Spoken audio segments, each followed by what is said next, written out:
Welcome to another episode of Linen Suit and Plastic Tie. If you haven't guessed it already, I am not Gaurav, nor am I Kevin. I'm Sophia, a good friend of both Gaurav and Kevin from our undergraduate years at UCLA, and tonight I am going to be guest hosting this episode to turn things on their head and get a little bit more insight into Gaurav and Kevin and where this podcast all started. And today we are joined by Sophia. And Hi. You're not Sophia. I said hi, Sophia. I'm also here. Apparently he is. But I'll let Sophia tell you guys a little bit about herself. So what is your story? What is my story? Well, as Kevin said, my name is Sophia.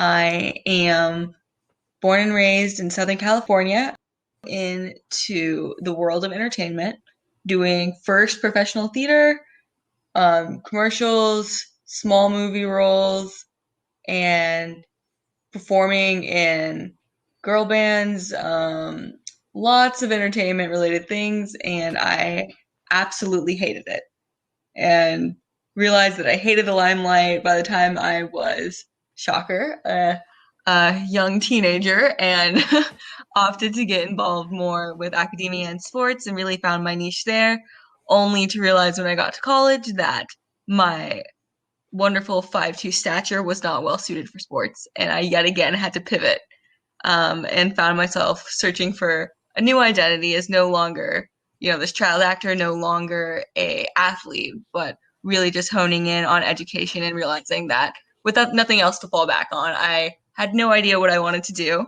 So my college career was much like I think many young adults, which was me kind of floundering and hoping things would piece together. And as luck would have it, they kind of did. And I ended up graduating, studied 3 different things, but I wouldn't have it any other way, including cognitive psychology, philosophy, and computing, and turned that into a graduate degree in user experience, and am having a ball with that presently, and just about to wrap that up as I'm entering the workforce, and super excited to see what the future holds from there. But yeah, so I guess my story in a nutshell is I have no idea who my identity is, and it shifts and is flexible all the time. So always having to pivot and find new ways to express myself to figure out who it is I am and what it is I want to do. We've talked about in the past, it's very interesting, this question that we start our episodes off with what is your story? And something we've talked about in the past was, it's so interesting how people decide how to frame their own stories. Whether it's in a professional sense, whether it's in a personality sense, and you kind of framed it by your own identities. And I think that's... Yeah, and I think one thing that's interesting to me is that I think every time I answer that question, it's something different. And I don't know if it's related to what's just been on my mind, but I do strongly believe that you can learn a lot about a person just from what they choose to share with you when they answer that question. It tells you a lot about what they value, and how they kind of segment their life. And talking to Gaurav and Kevin outside of the podcast, I think I've often framed my life in terms of relationships, and not necessarily romantic relationships, but just friendships or meaningful people that came into my life and how they shaped my life, because people matter to me, and that's something that's still very true. But you catch me on a different day, and suddenly the way I'm segmenting my life is based on these major benchmark shifts where I went from, defining myself as one type of person to another, and how those shifts forced me to change who I was and how I looked at the world. And I would say that that's an equally important thing to me, but I think that tells you, one, that as people, we have multiple things we value. We value different things at different times based on our current frame of mind, but we also have the ability to pick and choose how we frame our stories, and there's a time and a place for every framing, and you have the power to shape the perception that people have of you and the impact that you leave on people based on the way you emphasize different things when you talk about your story or any story for that matter. I want to go back to what you were talking about, framing different stories for different times and how on different days you answer that question of what is your story differently. And I think that's such an important concept where how we value our life kind of spreads into answering that question, and the environments when how we answer that question, whether it's a job interview, a date, pitch, or whatever, you frame that question differently. And I think for me, I've always kind of framed that answer as a resume points versus relationships, where you talked about more how you framed what is your story versus your relationship. I think I've always framed it as, well, this is where I was in high school. This is what I did in high school. This is where I was college, what I did, my job, dot, dot, dot. So I've always kind of framed my story, at least internally, as a resume point. And I think that comes from my kind of maybe competitive edge and my drive to improve my resume and do more things and learn new things. So I think it's interesting. And I'm curious about Kevin, how would you say you usually frame your story? I'm similar to you, Gaurav, in that regard. As in, I would tend to look back into those sort of accomplishment points where, I got into this high school and then UCLA and then now MSBA at UCLA Anderson, kind of the traditional, what have you accomplished in the stuff that you're supposed to do. And for most of my life so far, that was, what I've achieved as a student. And I guess part of that is the kind of the environment I was accustomed to growing up, where education is very much emphasized, and you focus a lot on what you achieve academically, and sometimes you are judged as a person largely on how well you do in your classes and tests. So I guess those are the things I tend to focus on when I was looking back at what I've achieved. And kind of going off tangent a little bit, doing this podcast is something that deviates from that line of thinking. So in that regard, it's a big step out of my comfort zone, I guess, to trying to enrich my story with something I wouldn't traditionally think about as something I would aim for accomplishing. It's also a big step of my comfort zone in a lot of other regards, but I think this is something that's really different that I'm doing. Some of you guys listening might not know this, but when this podcast got started, I learned that if Kevin could have any job that wasn't in his field of study, it would be a host or a personality, So this, while he says this isn't up his alley, that might be true. He's stepping out of his comfort zone, but it's stepping into his wheelhouse, into something that really inspires him and he's passionate about. And I'd love to hear you guys talk a little bit more about that aspect of it. Kevin said why he was interested in getting into this podcast, and I've given away a little bit of his secret, if you will, in terms of his off-the-shelf can job that he would be interested in. What about you, Gaurav? I think for me, few things. I think one of the things I always often do, and I don't know if it's a pro or con, is when I do things, I always want to quantify the impact, show what I'm going to get about it, and kind of list it. This is what I'm going to learn. Because I spent most of my life around learning. And so I think that was one of the biggest reasons I wanted to do this podcast, was just to be able to, it was actually my New Year's resolution this year, was to learn as much as I can from everyone I can. Because I think everyone's story is so fascinating. And through recruiting and through new jobs and stuff, I've been doing a lot of networking and coffee chats. And the first thing everyone says to me is, well, my story is a little bit atypical.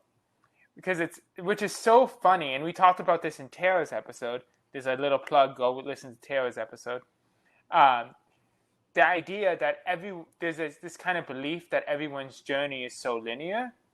when everyone's is different and fascinating. And I love the little things that people have done in their past that influence now. For example, Larry, in his episode, talked a lot about how his acting past influenced his career services past. So that's one of the biggest reasons I wanted to do this, just to talk to people and learn about how their stories influence now, and how because they took that deviation or because they did this, they're so much better now. So that idea of everything that happens for a reason. Yeah, Gaurav, I love that idiom, everything that happens for a reason. I think I say it to you probably once a week in some context or another. But what I think I want to talk a little bit more about is what you said in Tara's episode, thinking about how most of your coffee chats start with someone saying, well, my story's a little bit different than what you normally hear. And I think that's funny, but almost for the opposite reason. Of course, I'm a psychologist, right? Most studies show that people think that they're one, above average, and two, different. But if you look at anything from a statistical standpoint, that's not true, right? Not everyone can be above average, and not everyone can be the anomaly. It's not the way it actually pans out. But what's interesting about that is that means that even in these cases where things seem so different, there's underlying themes that connect everything and make a lot of us have shared experiences on some level. And I think that can be a really powerful tool. One thing that I think most people, at least for myself, you want to stand out, you want to seem different. And of course, that's great. Highlight the things that make you stand out, that make you special. But in order to form a relationship with someone, even if it's just over a coffee chat, there's power too in being able to see those lines and similarities and those themes and really draw those out. So I think there's two sides to that coin. Yeah, no, I mean, and to pull that back into storytelling a little bit, formulating your story through, and a lot of people just do this naturally, through similarities between someone, allows you to tell your story that's going to emotionally impact them because it's relatable. Mm-hmm. And it's so important, like if it's in an interview, using the right language, or if a coffee chat, and even like, people, huge networking tip everyone gets is go for your alumni.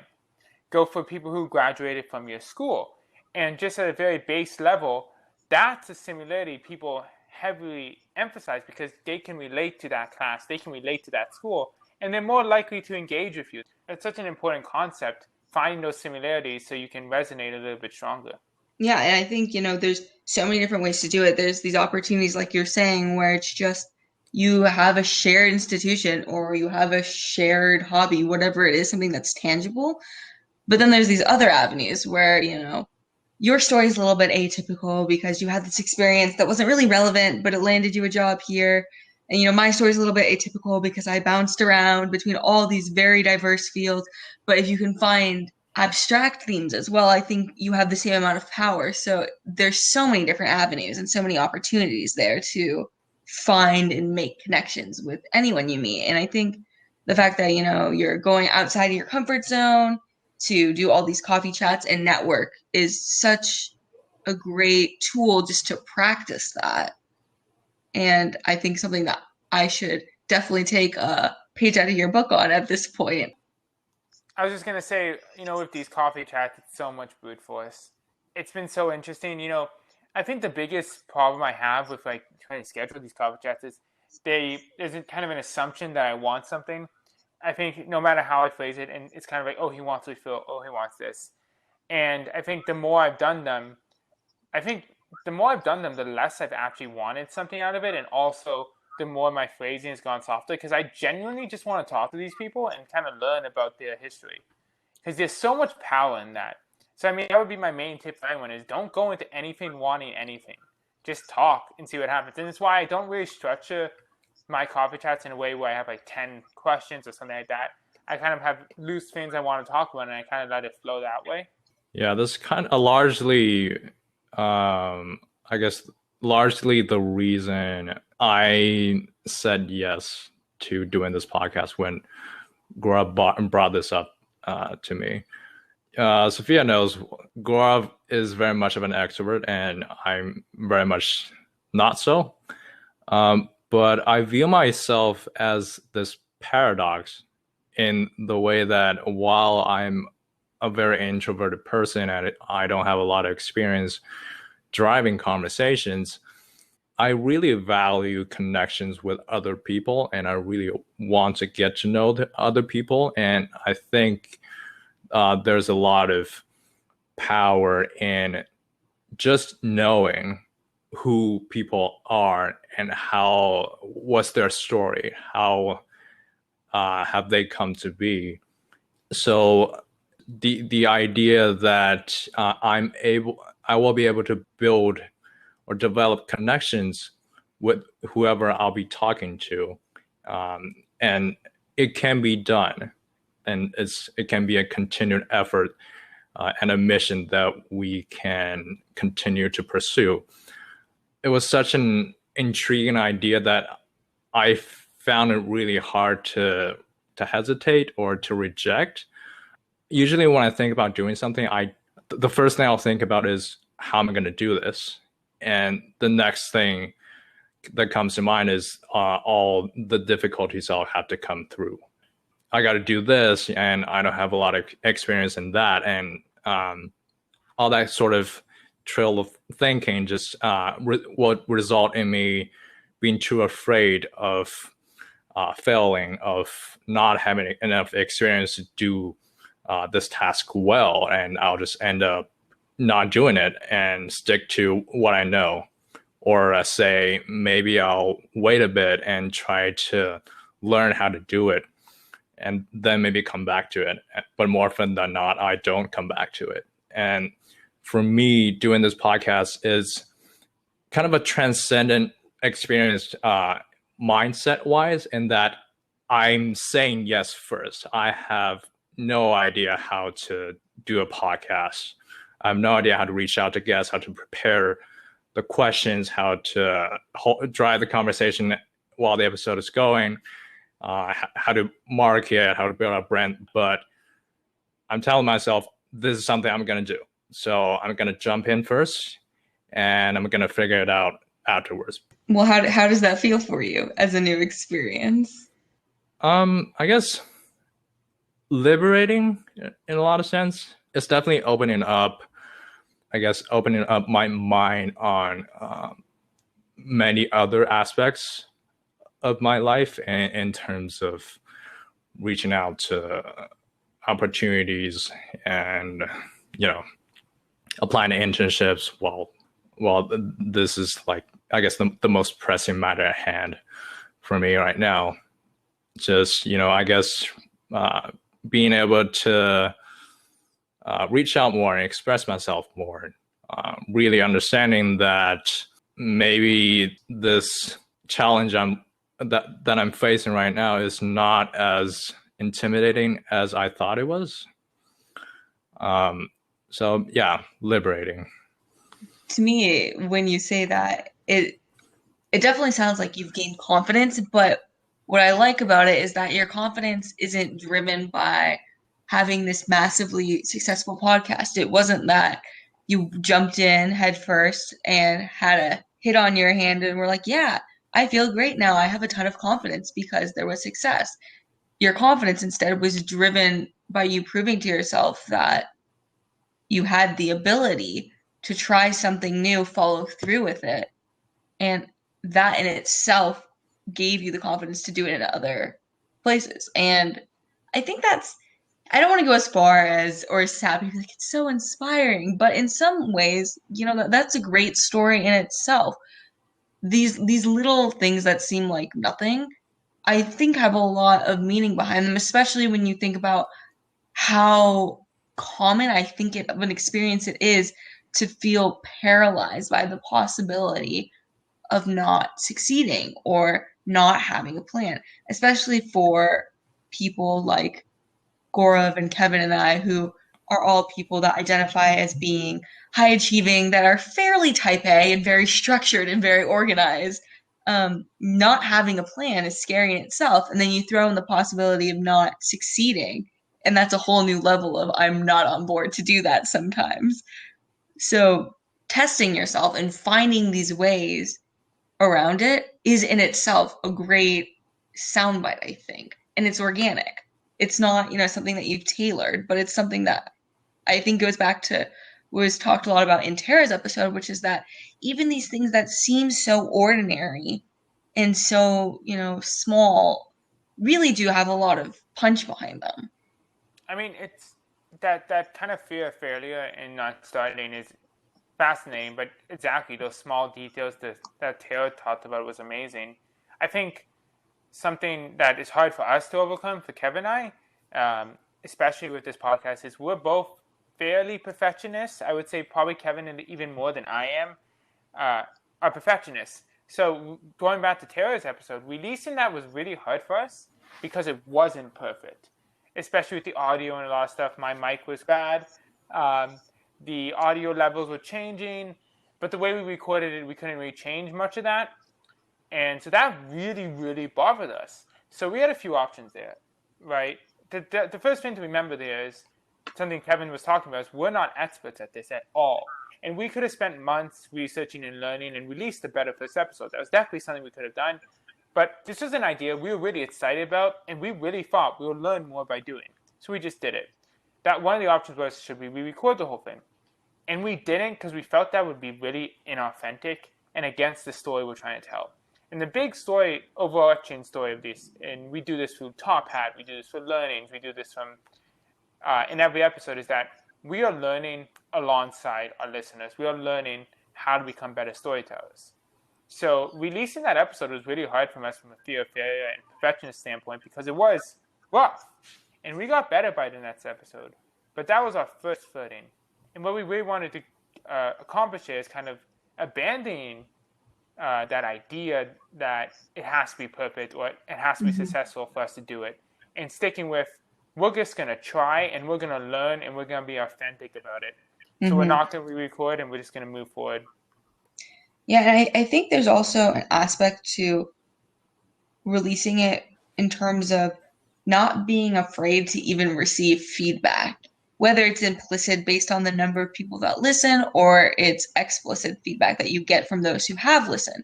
I think sometimes that in itself can be scary. Sometimes we prefer to keep, especially more creative outlets, private because there's a concern or a shyness about, oh, this is too personal, this is my work, what if people don't like it?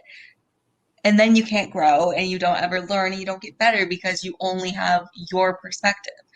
And by releasing it, by putting the perfectionism aside, I'd imagine that you guys have, in fact, been able to get or grow more and learn more.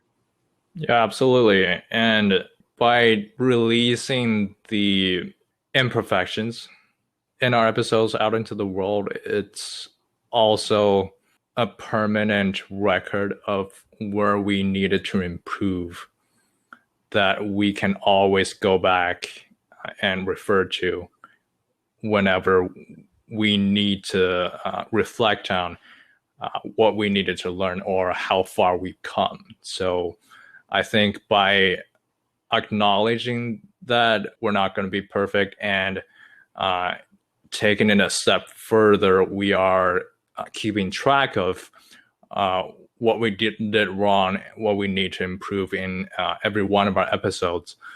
We are trying to take that insecurity and turn it into a very empowering experience for ourselves. Kevin, you've shared a bit about what you've learned really about yourself through this process. Gaurav, I'm curious, your answer to that as well. You've talked a little bit about, things that you've learned from the standpoint of the podcast itself and do's and don'ts and things about that. But what about you on a personal level? What have you seen as the big takeaways so far? Wow, it's such an interesting question. I said interesting. This is my problem, everyone, as I stall to come up with an answer. I answer as my, it's like my when people, when they talk and they answer questions, I always respond with, it's an interesting question. Because these are all such interesting questions, but it's very cliche. Anyways, to answer your question, what have I learned about myself? I keep wanting to, and I think this goes back to what I was saying earlier about accomplishments and quantifying things. because I keep wanting to tell you the technical things I learned about doing a podcast. I want to tell you about what I learned about creating a social media community and my goals for the social media community. What I want to talk about the editing or the things. And this is where I want to answer these questions. And I think it comes from me being trained, maybe that interview mindset where to answer your question, I want to tell you facts and I want to tell you quantify instead of getting deeper into who I am, which is not the answer you're looking for. I think that's something I'm doing to stall as I try to figure out what to say. Was it apparent to you before you started this that one of the main ways you encapsulate your life is through almost like return on investment, whether it's your education or it's what you're able to accomplish at a certain place or what skills you're able to pick up? I think it's something I've known for a while, and I've known that it was maybe not always the healthiest in that kind of competitive aspect with resume point, achievement point.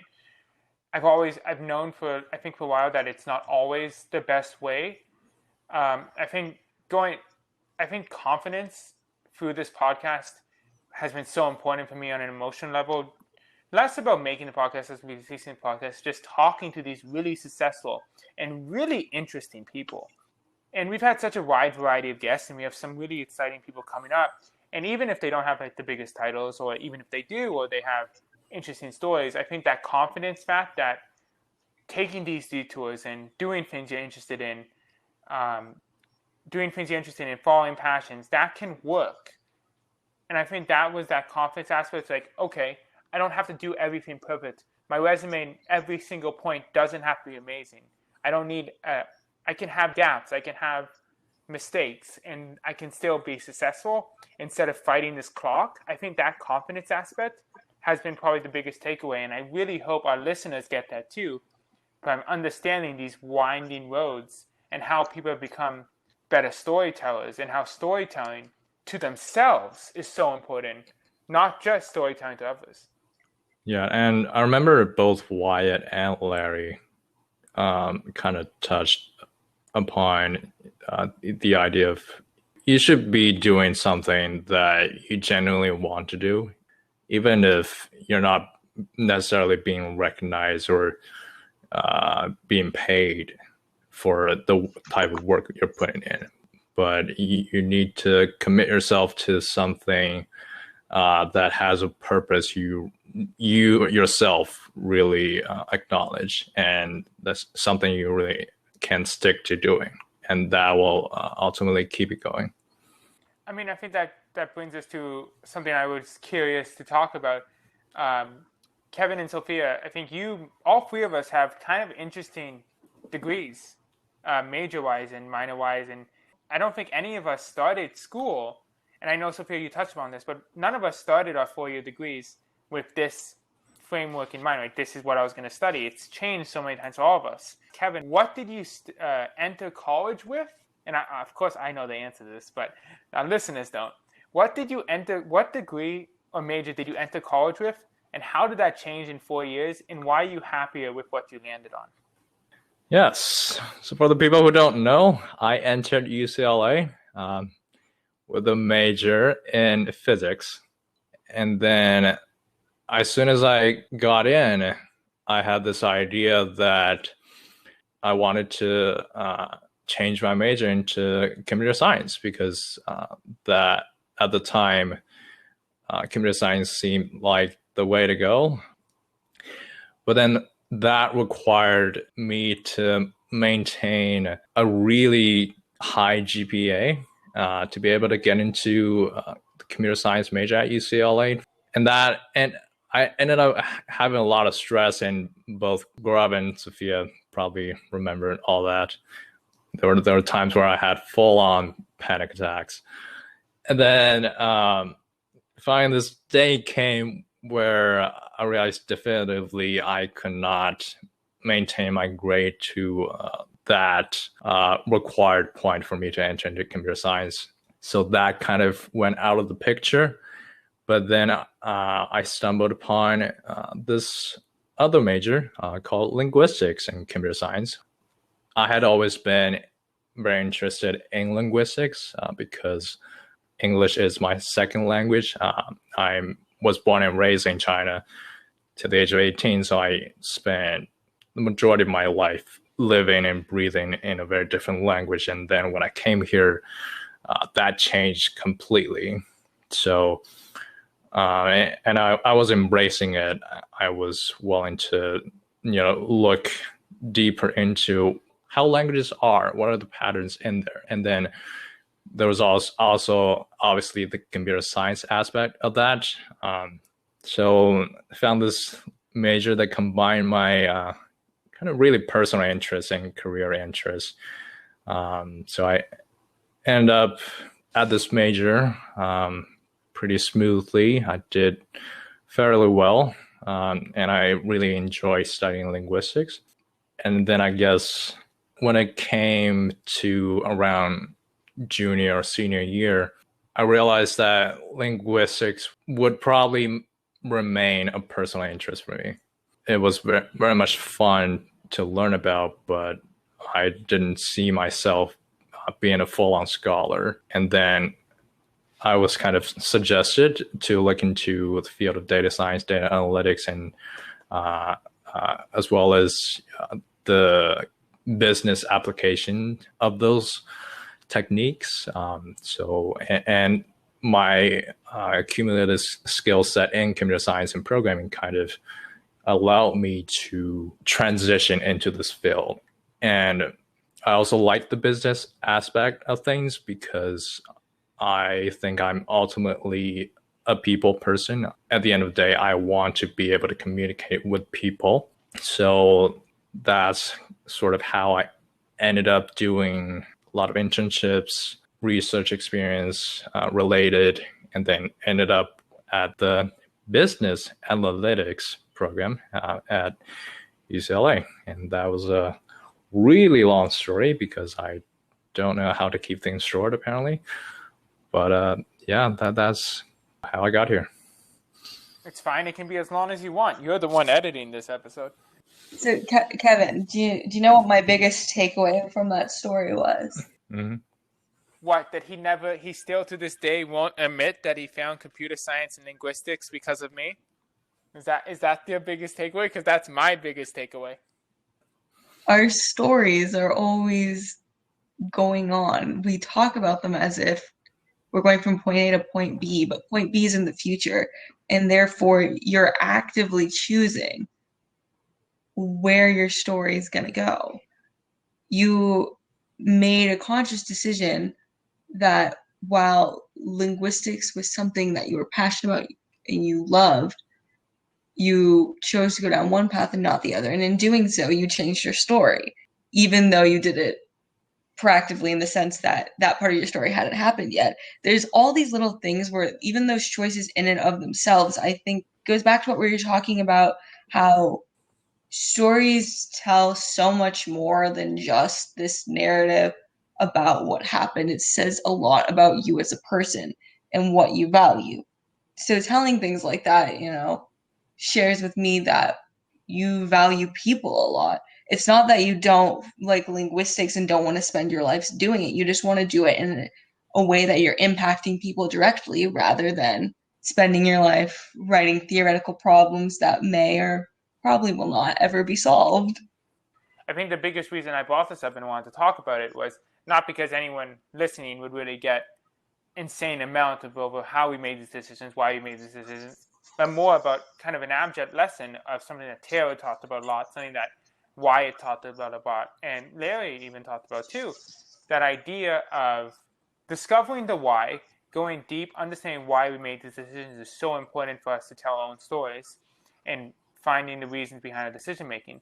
But also telling these stories out of the simple, something that isn't so exciting, like the majors I didn't take, but being able to explore that unique thing and still tell a compelling story is so important. And I think all those techniques were so interesting. And I think it's definitely an interesting exercise also to sit down and listen to how someone tells a story and pull out their values. Mm-hmm. So, I mean, not that I think anyone's going to really care why we chose this major versus this major, but I want them to listen and see how we tell our stories and how we put specific details and why we made those decisions and why it's important so that people can learn, I can tell a story of anything and still get something great out of it. So one thing that we haven't really talked about, which maybe is the elephant in the room, maybe it's not. How many times do you guys think we've said the word storytelling tonight? Maybe 100, 5,000. 5,000? Somewhere in that God, range. I say it way too often now. It's in most of my conversations. But do you guys have concerns like, that the content will become stale? What do you plan to do on that front to keep things lively for the podcast? It's definitely a question that Gaurav and I ask ourselves, but we also think that everyone has a story and every story is unique. We're still hopeful that we still have a lot to learn about storytelling for quite some time, but also the story aspect, that everyone has a unique story, and we will surely be able to learn so much just from what people have experienced for themselves. Yeah, I think it comes back down to me. You can learn anything from anyone. And like, not even if, and the idea is we want to bring more people in and tell their stories and learn from their stories. And every story is so unique. There's so much you can learn. That's one aspect of it. Another aspect is the frameworks. But everyone has different examples of those frameworks, and you can learn more and you can learn more and continue learning more. Another aspect is the idea that we are going to keep listening to everyone. We're going to listen to people's feedback, hearing what they want to learn about, learning about how stories are in this field and this field. So that's one big way we want to keep it fresh, by listening to the audience, seeing what they want to hear about, understanding that everyone's story is different and you can learn from anyone. But even bringing people back is something we've talked about, just to explore different fields more and things like that. Ultimately, it's a concern, but I think as long as we keep listening to our audience, keep asking questions, keep learning how we can do better and do better, I think we can keep it fresh as long as we keep asking questions and keep listening. Yeah, I think as both of you guys were talking, something that stood out to me, which gets overlooked a lot, I think, just in our day-to-day life, is that we all live through so much. And sometimes we downplay it and say, I haven't really done much in my life. I'm pretty young. And yeah, if you're younger, you haven't done as much as someone who, is aged well, so to speak. But we all have so many things that have occurred to us and have impacted our lives. And I think a lot of times we just forget to ask.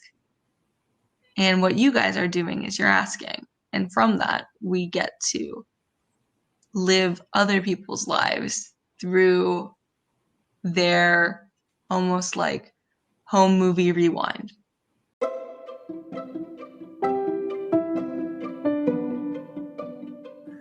Here is Suspenders. So today's question is there something or some act that you've been thinking about for a long time of doing or achieving, and why haven't you done it yet? Why haven't you tried it yet? What I love about when we ask these questions is that if you go first, you don't have to, everyone else will get deeper. But anyways, I can go. I want a dog. I still haven't gotten a dog, and Sophia's face here is amazing.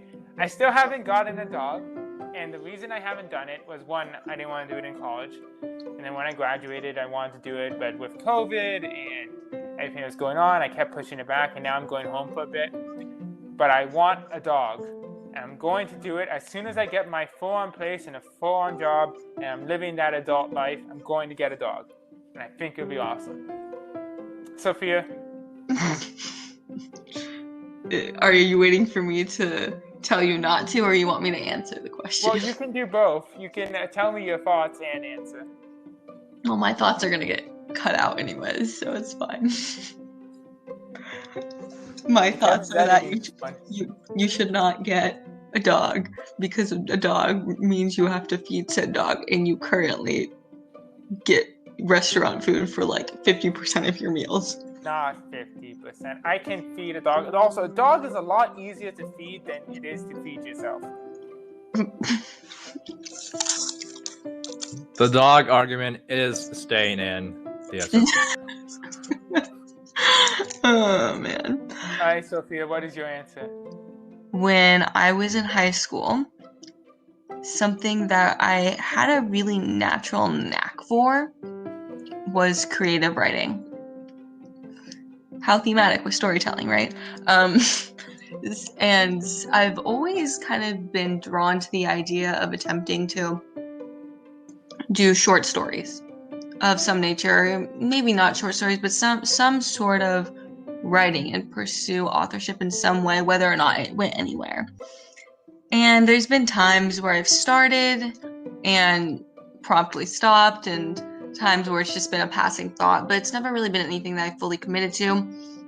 I think the closest I got to committing to it was probably back in May of this year, so 2020. And that was, I think, for where we're located geographically, probably the peak of isolation. And I think that probably is what drove me towards it. It was, you know what, it's time, you have an idea, just go, write your thoughts, let's see what happens. And that was promptly, I think, shut down because I work and work got in the way of that, and I just let it slide. And I think one day I'd like to try. All right, Kevin. Okay. This is where you see the narcissist in me. And maybe it's because I've watched too much sports. But I've always pictured myself to be at the center of attention in some sort of spectacle. I don't know what that is yet. Hence, I haven't found a way of enacting it. But I do expect it to happen. See, this is why I shouldn't have gone first, because mine now seems not deep compared to yours. I want to revise my answer. Not only do I want a dog, I want to start my own company and create my own product. I just want to put that in there too, because you guys got really big. If you want to get big, that's my goal. And I'm hoping we're kind of doing that with this pod. So yeah, mine was not big though, but I agree that you're doing it with your pod. For those of you who are listening, you do remember just about 3 minutes ago, Grub liked being the first answer just because he didn't have to go deep with his answer. But then I was concerned about it because then it wasn't too deep. See, here's the complexity of how my mind works. Okay. Well, thank you so much, Sophia, for doing this with us. Yeah, it's been fun. These episodes are unique because we really want to get deeper into the meaning behind the podcast, deeper into what we've learned from these people, how we've gotten better as storytellers because of the people we've talked to. And we really got a chance to do this week, and it was great to have someone really close to us to help us do that. Because Kevin and I have realized when we film stuff just the two of us, we never get it done. We record, we start again, it gets crazy. So we need that third party to help keep us grounded. So thank you so much for helping us out, Sophia. Yeah, I'm happy to be here.